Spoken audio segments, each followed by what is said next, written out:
3월 30일 수요일 사순절 10분 말씀 묵상을 시작하겠습니다. 다 같이 사도신경으로 우리의 신앙을 고백합니다. 나는 전능하신 아버지 하나님 천지의 창조주를 믿습니다. 나는 그의 유일하신 아들 우리 주 예수 그리스도를 믿습니다.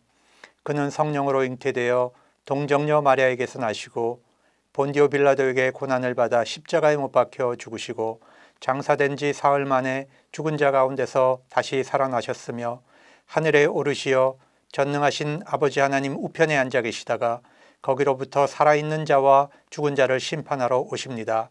나는 성령을 믿으며 거룩한 공교회와 성도의 교제와 죄를 용서받는 것과 몸의 부활과 영생을 믿습니다. 아멘. 찬송가 290장 함께 찬양하겠습니다.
오늘 하나님께서 우리에게 주신 말씀은 이사야 43장 1절에서 2절까지의 말씀입니다.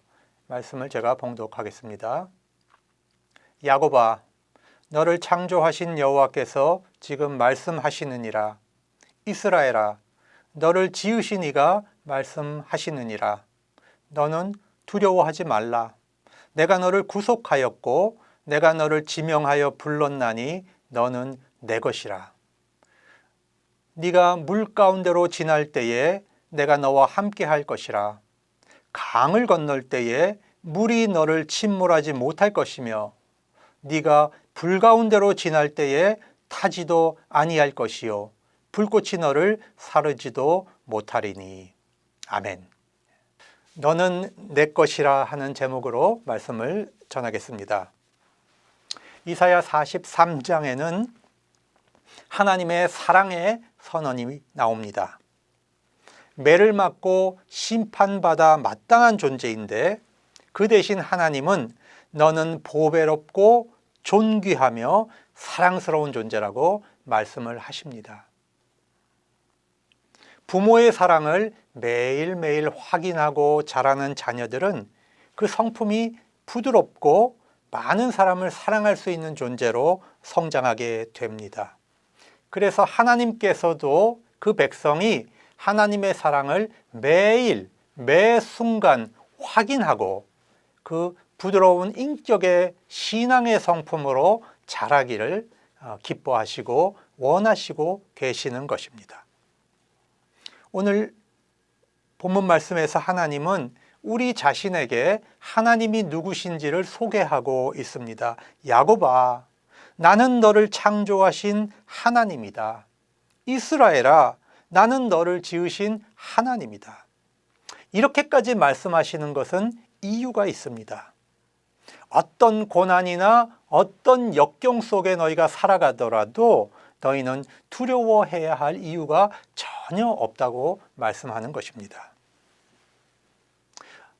신앙생활의 최대의 적은 사실 마귀가 아닙니다. 마귀는 예수 그리스도의 이름으로 쫓아내면 됩니다. 하지만 의심의 화살이 가장 무서운 적입니다. 부부 관계에 있어서 가장 무서운 적은 의처증과 의부증이에요. 부부가 의심하기 시작하면 신뢰가 깨어지고 그 가정이 무너집니다. 사람은 서로를 믿고 살아가야 하는 것입니다. 설사 실수해도 믿어주고 설사 잘못해도 때로는 우리가 눈을 감고 피해 주는 것입니다. 여러분, 리더를 의심하면 그 조직은 붕괴되고요. 하나님을 의심하면 우리의 믿음은 다 무너지는 것입니다.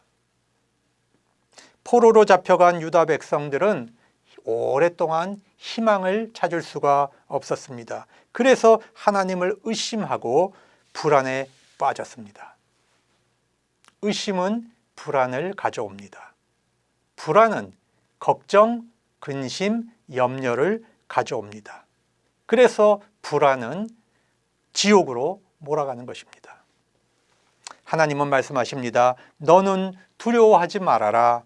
내가 너를 구속하였고 내가 너를 지명하여 불렀나니 너는 내 것이다.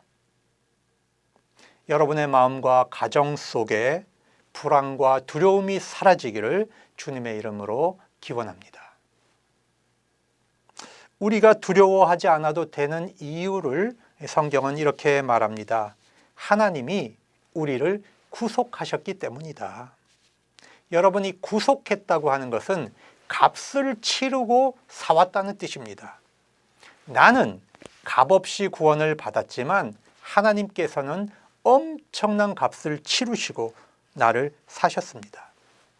하나님은 자기의 아들의 생명을 대가로 지불하고 우리에게 구원의 은혜를 주셨습니다. 그래서 두려워해야 할 이유가 없습니다. 또 우리가 두려워하지 않아도 되는 두 번째 이유가 있는데 그것은 하나님께서 나를 부르실 때에 분명히 이름을 지명하여 불렀다는 것입니다. 합격자 발표를 할 때에 가보면 그 이름이 분명하게 적혀 있습니다. 거기에 이름이 적혀 있지 않으면 떨어진 것이죠. 이름이 한번 적히면 그 합격은 뒤바꿀 수가 없는 것입니다. 하나님께서 우리를 구원하시는데 그것은 불확실하지 않습니다. 너는 내 것이다. 이것이 바로 구원이에요. 우리의 구원은 흔들리는 것이 아닙니다. 하나님은 더 강하게 역사적 증거를 가지고 우리에게 확인을 하십니다. 네가 물 가운데 지날 때에, 강을 건널 때에, 불 가운데 지날 때에도 보호하시고 구원하신다고 말씀을 하십니다. 여러분, 출애굽한 백성들이 홍해를 건널 때에 하나님은 안전하게 물길을 열어 주셨습니다. 요단강을 건널 때에도 하나님께서 요단강을 열어 주셨습니다. 다니엘의 세 친구가 용광로에 던져졌을 때 하나님은 그 안에서 함께하며 그 친구들을 보호하시며 함께 걸어 다니셨습니다. 여러분, 하나님이 나와 함께 계시는 것을 믿고 우리가 입으로 시인하면 우리는 하나님의 보호를 볼 수 있게 됩니다. 그러나 우리가 의심하고 두려워하면 하나님을 볼 수 없을 것입니다. 이사야 41장 10절 말씀입니다. 두려워 말라. 내가 너와 함께 함이라. 놀라지 말라. 나는 네 하나님이 됨이라. 내가 너를 굳세게 하리라. 참으로 너를 도와주리라. 참으로 나의 의로운 오른손으로 너를 붙들리라. 하나님의 이 음성이 여러분의 귀에 들리기를 축원합니다. 가장 어렵고 힘들 때 이 음성을 들으시기 바랍니다. 가족의 고통으로 인하여 마음이 아플 때, 병들어 몸이 아플 때, 사랑하는 사람들과의 관계가 엉망이 되어 있을 때 하나님의 음성을 들을 수 있기 바랍니다. 하나님께서는 우리를 함부로 대하시지 않으십니다. 사랑하는 연인처럼 그렇게 대하시는 것입니다. 우리는 막 살기 위해서 태어난 사람들이 아닙니다. 우리는 하나님의 것이요 하나님에게 속한 사람들입니다. 의심하지 말고 두려워하지 말고 믿음으로 희망을 가지실 수 있기를 바랍니다. 기도하겠습니다. 바벨론 포로가 되어 잠시 희망을 잃고 하나님을 의심하는 백성에게 이사야를 통하여 말씀하시며 두려워하지 말고 놀라지 말라고 하신 하나님의 음성을 다시 기억하고 주여 우리는 용기를 갖습니다. 너는 내 것이다. 내가 지명하여 불렀으니 너는 내 것이다. 하나님, 이 구원의 확신과 믿음이 세상의 어떤 환경 속에 있어도 흔들리지 아니하도록 우리를 지켜 주시옵소서. 주님 귀하신 이름 의지하여 기도드리옵나이다. 아멘.